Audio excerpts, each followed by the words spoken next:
Bom dia, Dilermando, bom dia, Ricardo, bom dia a todos os amigos da STV de Carmo do Paranaíba, né?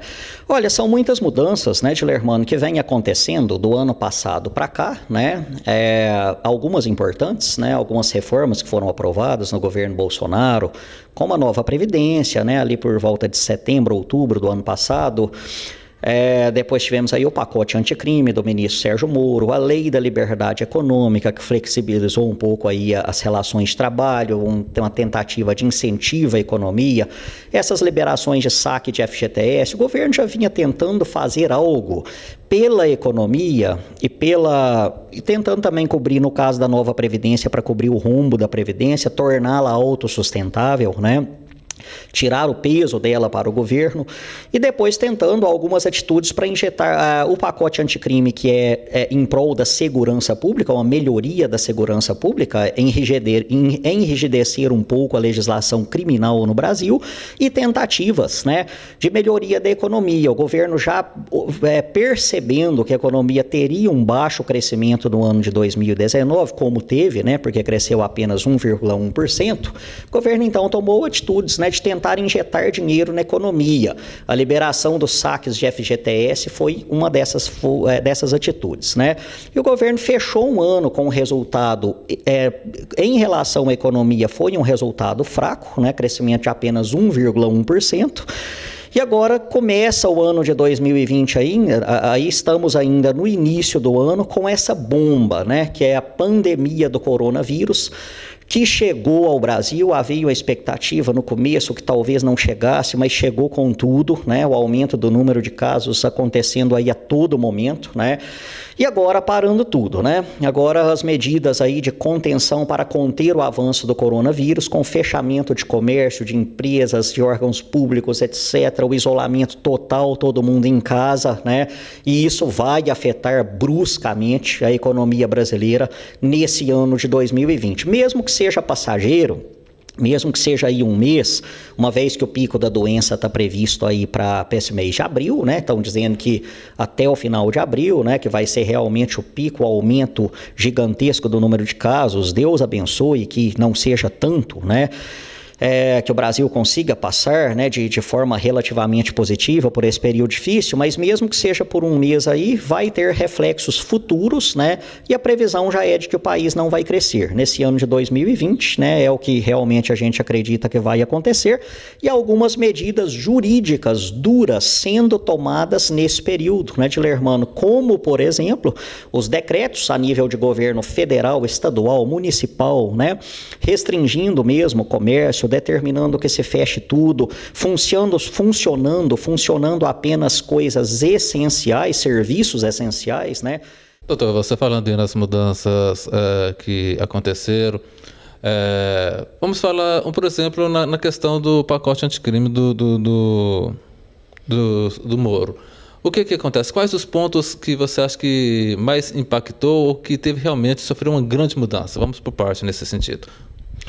Olha, Dilermando, o endurecimento de modo geral, né, sobre algumas questões. Por exemplo, né, o aumento da pena máxima, o cumprimento máximo de pena no Brasil, que era de 30 anos, passou para 40 anos, né? Vai refletir, porque naqueles casos de condenações muito altas, né, em que o apenado, ele às vezes pega ali 100, 150 anos. Para citar um exemplo, né? Exemplo do Sérgio Cabral, ex-governador do Rio de Janeiro, que já está com uma pena aproximada de 150 anos de prisão, porque foram vários crimes na cadeia dos crimes de corrupção, né? Formação de quadrilha, etc. Então, esses casos, né? Os casos de criminosos aí, às vezes cometem vários assassinatos, aquilo acumula, né? E ao invés de ficar 30 anos na cadeia, fica 40. É um endurecimento muito significativo, são 10 anos a mais, né? Benefícios que eram concedidos, como saídas de final de semana, etc., tal, foram cortados, né? Então, assim, presos para serem encaminhados para presídios de segurança máxima.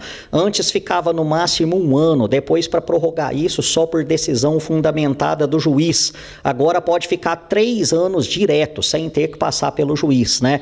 Então os casos de criminosos mais perigosos vão diretos para presídio de segurança máxima, ou seja, alguns pontos do pacote anticrime realmente vão inibir as ações dos criminosos. Eu acredito muito nisso. eu acho que vai ter algum impacto, né? A progressão de pena também não vai ter mais, né? Também vai ser muito limitado, Dilermando. A progressão de regime, né, foi limitado, né? É uma coisa que vai continuar acontecendo naturalmente para presos de baixa periculosidade, para réus primários, para aquele que é reincidente. Isso endureceu também as regras, né?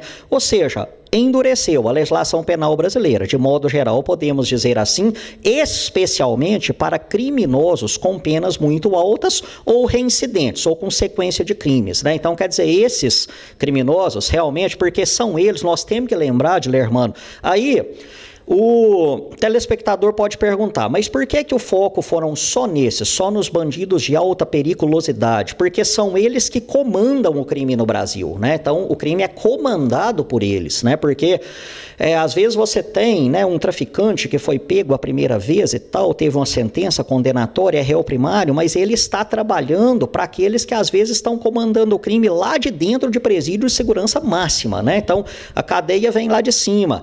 Então, quer dizer, pegando esses presos e botando eles em presídios de segurança máxima, enrijecendo, fazendo com que eles fiquem lá por muito mais tempo, com certeza a cadeia, a continuidade da criminalidade até ela chegar na sociedade, ela vai ser cortada, ela vai ser coibida, né? Então, assim, foram medidas muito boas, né? O pacote, ele era, a proposta inicial do ministro Sérgio Moro, na minha avaliação, é melhor do que aquela que foi aprovada na Câmara, porque lá na Câmara e no Senado ele sofreu emendas, né? Algumas coisas foram retiradas, foram flexibilizadas, mas mesmo assim o texto final ficou bom, né? E precisava realmente que fosse tomada uma atitude para a segurança pública no Brasil. A ideia do ministro foi essa e eu acho que contempla, eu acho que vai ser bom para o futuro da nossa sociedade, sim, né? E na questão da Previdência, doutor, quais os pontos você avalia de mais impacto na mudança que ocorreu?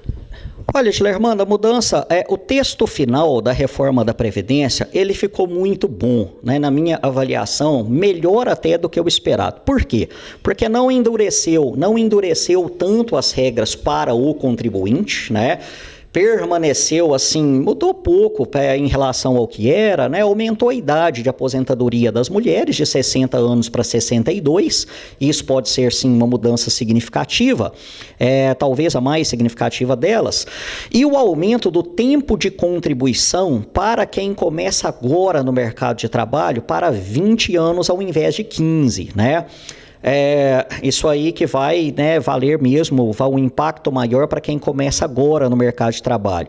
Mas a situação do rurícola, o trabalhador rural foi preservada, a situação, né? Então, quer dizer, de modo geral, o aumento do tempo de contribuição mesmo, para as pessoas que já estão, né, trabalhando, que já estão na ativa, também foi preservado 15 anos. Na primeira proposta lá do governo Michel Temer, com o ministro Henrique Meirelles, a primeira proposta era de subir isso para 25 anos, ou seja, um impacto muito brusco, né? Então acabou permanecendo 15 para quem já está, aumentou para 20 para quem vai iniciar, enfim, né? Então são mudanças que, e quem já está trabalhando vai passar, quem já está quase adquirindo o tempo de aposentadoria, vai passar por regras de transição, que de certa forma elas são amenas também, né? Vai ser tudo proporcional, a pessoa não vai ter que se submeter a um novo regime jurídico na sua íntegra, né? Então, vai ser regras de transição, vai ser de forma mais suave também. Então, doutor, e as medidas provisórias que estão sendo colocadas em prática pelo governo Bolsonaro, como que você tem visto? Olha, Dilermando, essa pergunta ela é extremamente atual, até porque saiu uma medida provisória ontem, né? Ontem, domingo, né? Já à noite, que ela foi veiculada no Diário Oficial da União. Hoje é que as pessoas vão tomar conhecimento dela. Eu só tomei conhecimento porque eu sou cadastrado num site jurídico que toda novidade legislativa já chega na hora no meu celular, né? Então, assim, foi a medida provisória número 927, de ontem, 22 de março de 2020, que flexibiliza as relações de trabalho nesse período de impacto de novo coronavírus, né?